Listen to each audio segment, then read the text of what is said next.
We're back with another one, Off the Chain podcast. It's your boy, Moneybag E. I got co-host, Klimco Productions.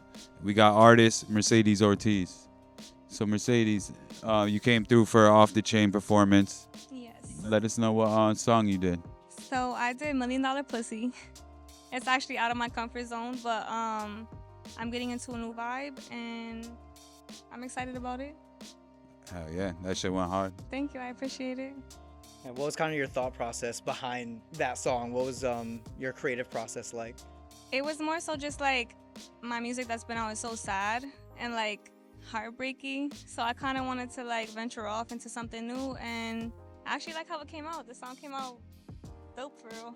And how has that process been? I mean, obviously you're a new artist, 3 months ago? Yes. How has it been navigating yourself and finding the sound that you want to produce as an artist yourself? Honestly, I still feel like I'm finding my sound. I'm slowly getting towards what I feel like sounds good, but just trials and tribulations. I feel like I have a wide, what would you call it, variety of like what I do. I have a lot of sad songs, but I have a little bit of like not so sad songs, but this is like my favorite. It's actually interesting hearing from new artists that you have some of this kind of song and some of that kind of song. There's artists that sometimes, just start with one song or two songs, but you started with a couple videos and dropping multiple tracks. So it seems like you've came prepared. So how long has that prep time been, or the lead up time been for before your first release? Okay, I made my first song November 20th, and I dropped my first song and music video January 1st. So a month and a half, maybe. That's crazy. Yeah. Oh yeah, nah, that's props. That shit, that's fire. Yeah. What made you want to become an artist, make music?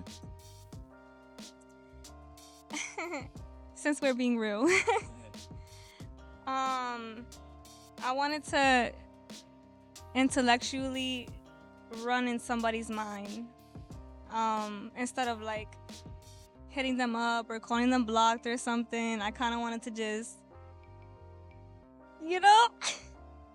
I don't know, like pop out, like show out, like just like show myself, venture off into something new. I wanted to it was a real intellectual kind of thing.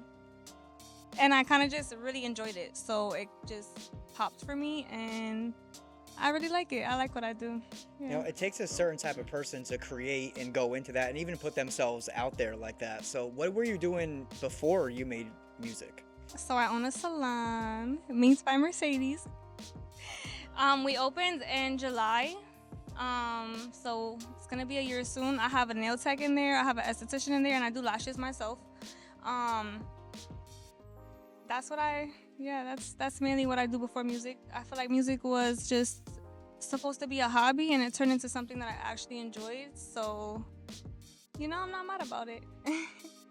Fire. And so what are your goals with music? Of course you said it's maybe started as a hobby, now it's evolving the more you find yourself. What, in maybe 5 years, where would you want to see your music career go? Personally, I don't think that far ahead. I feel like I kind of just wake up and I'm like, I want to do this today. I'm going to hit these people up and I'm going to make this happen, and I'm going to shoot this next week, or I'm going to go on here the week after, or I don't really have plans. I don't want to put too much thought into 5 years from now, because I don't even know where I'll be in a week from now. So I like to make reasonable goals and accomplishments, and then I'll worry about 5 years later. And that's interesting, because even on the first podcast we did for the Off the Chain podcast, the artist was talking about how some of the best stuff is created on a whim. You go into the studio just because you got a vibe one day and you made your favorite song that you've made so far. So I think that speaks a lot to what you're creating. Just, I feel like doing this today, so I'm going to create it. Yes, when I go in the studio, I've never had nothing written. So I kind of just go in there and find a beat, freestyle, vibe out, punch whatever in I feel like it. Sometimes I go back and I'm like, I want to do this differently, or I learn from every song. Every song is just a stepping stone into something new, and you never know what the future has to hold. Do you have a team around you as well, like people you consistently work with, a producer? Yes, my producer T Biggs. Shout out to T Biggs. Mixed by T Biggs on Instagram. Check him out. He's definitely been a really good friend to me. We definitely have. I've never been to another producer, so maybe once, but generally no. And I just continue to keep working with him because I feel like he helps me as an artist, like with potential, with everything like that. So I appreciate his efforts because he doesn't have to do what he does for me, Do you have any like prior knowledge even to just how to navigate music and the industry, as they would say, and how important has that, kind of guidance been so far? No. I'm a business owner, so things like that to promote myself, to not give up, to keep going, things like that, Sometimes I go into the studio and I'm like, I'm not a big fan of this song. But like sometimes I go in there like, dang, I can't get this off replay. Like, so it's your ups and downs, and you're always gonna have your days where you feel like maybe you could have done better. But then the next time you do better, And I mean, I feel like that mindset is also important, because in the music industry, in any industry, there's many failures that come before the success. So how important has it been for you to just, take any losses or whatever in stride? Or maybe it's you booked a studio session, you're not in the mood to do it, but you still go and create something. Like, how important is that? I want to say it is important, but again, like, I'm gonna go with the flow kind of person. Like, I don't go in there like, today I'm gonna make the best song I've ever made. I kind of just go in there like, okay, like let's see what the beats are looking like. Let's vibe out. Let's see what the vibe is today, because I don't know until I get there. I don't know.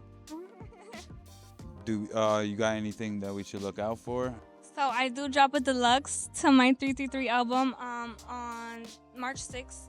On a Friday, March 6th. There will be 3 more songs added to my deluxe of 333, so be on the lookout for that. I actually dropped a music video today called Unfolded, so go check that out on YouTube. And yeah, something to look forward to. Just add me on Instagram and keep tabs. We appreciate you coming through. Thank you so much for having me. I appreciate the thank you for pulling opportunity. up. Yes, thank you. It's your boy Moneybag E. You can find me at Moneybag45 or Warehouse 860. Your boy Klimko Productions. You can find me at Klimko Productions, KLIMKO Productions. Kill that shit. Fire. That came out good. And we hit it in one.